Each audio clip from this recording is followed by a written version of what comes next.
Hi, this is Jennifer, and I wanted to address a topic having to do with our ascension process.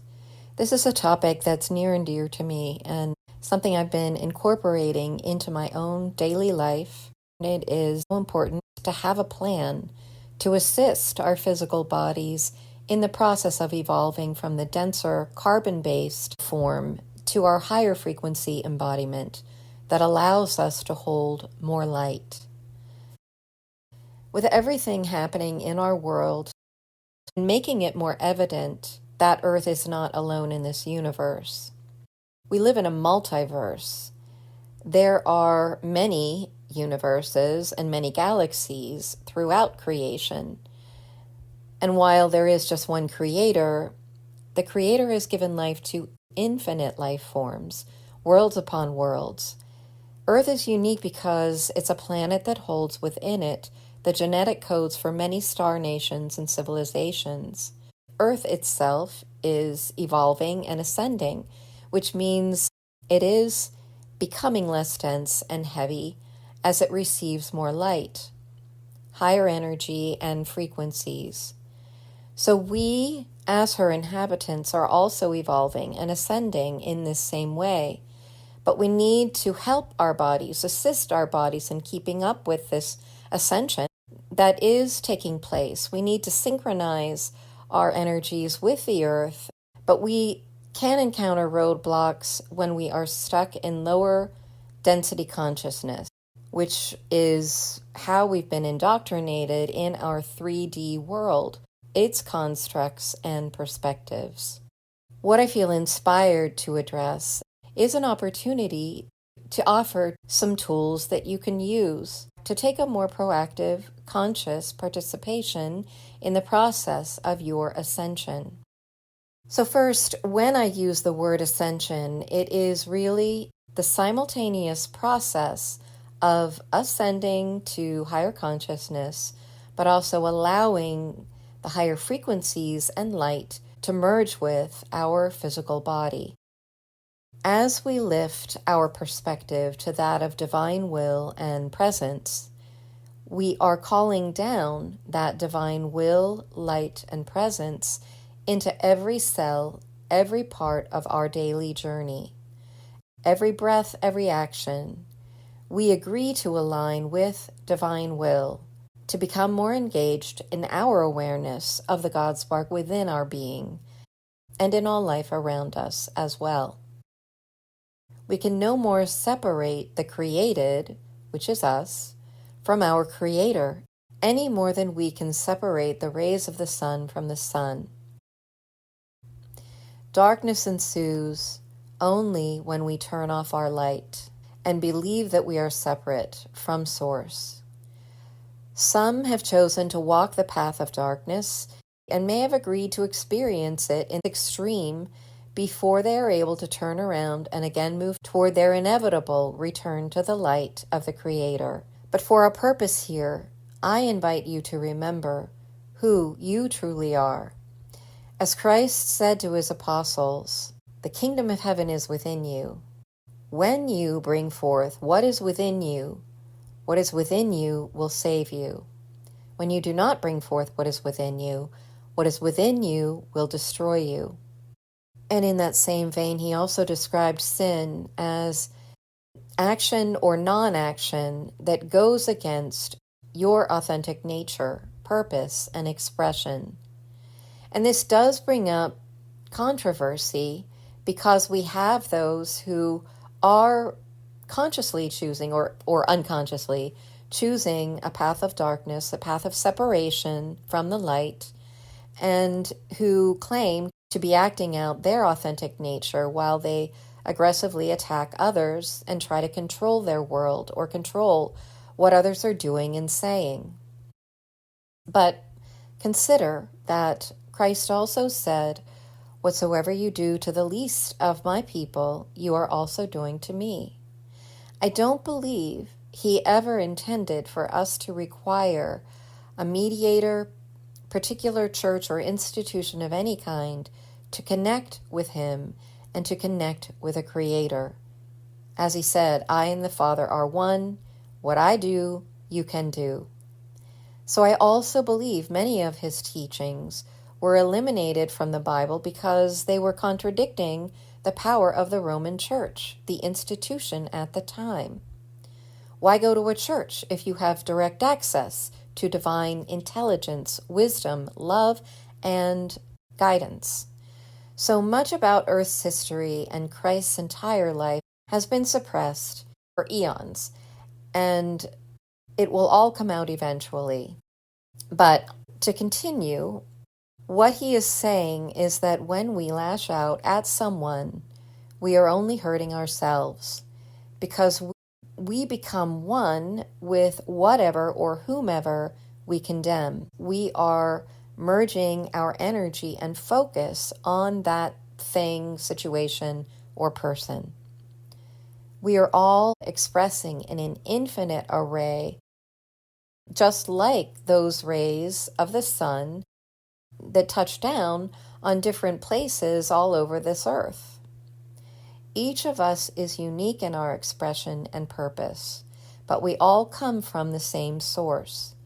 When we believe we're separate, we act out through a belief such as the us versus them mentality, and this behavior serves absolutely no one. It only leads to more darkness and separation, ignorance and hatred. But the path of connection and unity consciousness leads to more light, life, creativity, and abundance. So my intention is to bring more light onto this planet by practicing the presence, because I know that everything I do, everything we do, reverberates into the quantum field of consciousness, where the Creator is and always will be. We will never change the world by trying to change another person or any group of people. We can only change the world by truly understanding who we are and by aligning with Divine Source. There are not two forces in this world. There is only one source, creator of all that is, and that source creates life, not destruction. Life and love always create more freedom, freedom to choose a greater connection to life or to stray far from it. So, with these galactic activations, what I am proposing is the acceptance of the fact that we have benevolent brothers and sisters from other galaxies who have not, nor will they ever, force their will upon us or this earth. Only those who carry out ignorance in the belief that we are separate from God and each other choose to cause harm by forcing and manipulating their will upon other lives.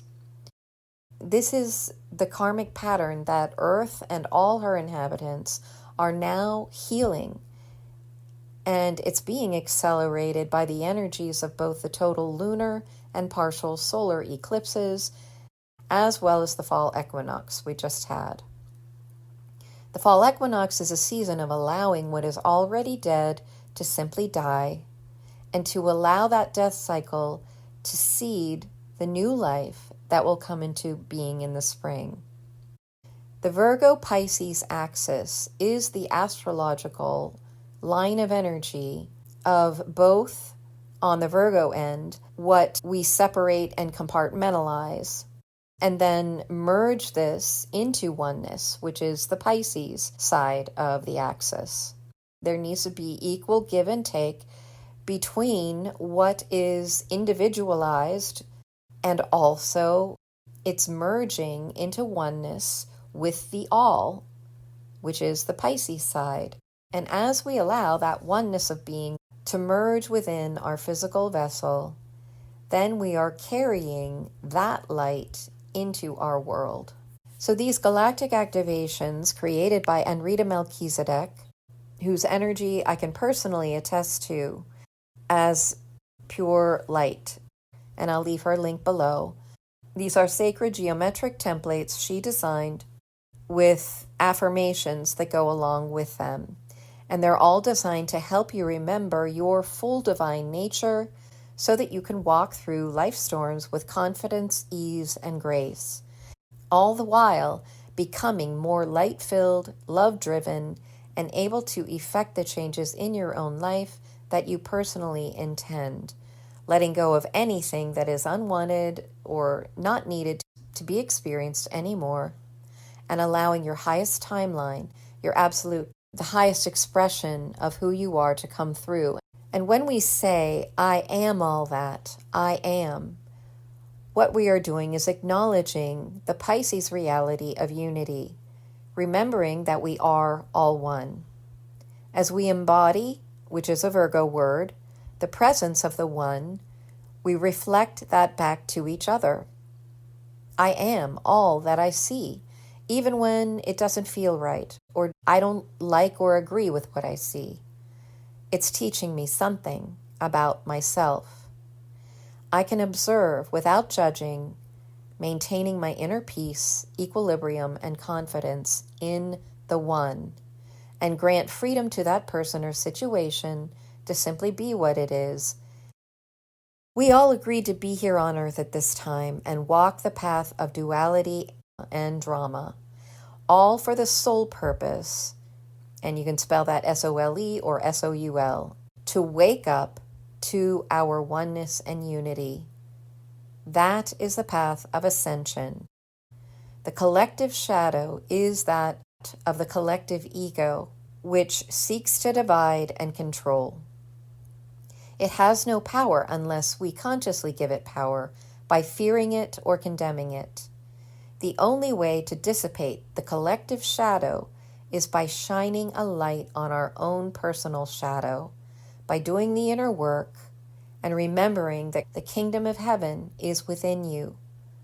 God dwells in the minutiae, in the minuscule, as much as in the vastness of the cosmos. So I invite you to consciously acknowledge your own divine essence and worthiness by embracing the ascension path. I am offering pre-recorded Galactic Activations for $10 each. Once payment is made, I'll send you the links, which include an introduction to the Star Councils of Light, how to receive the activation, and the activation you've chosen for yourself.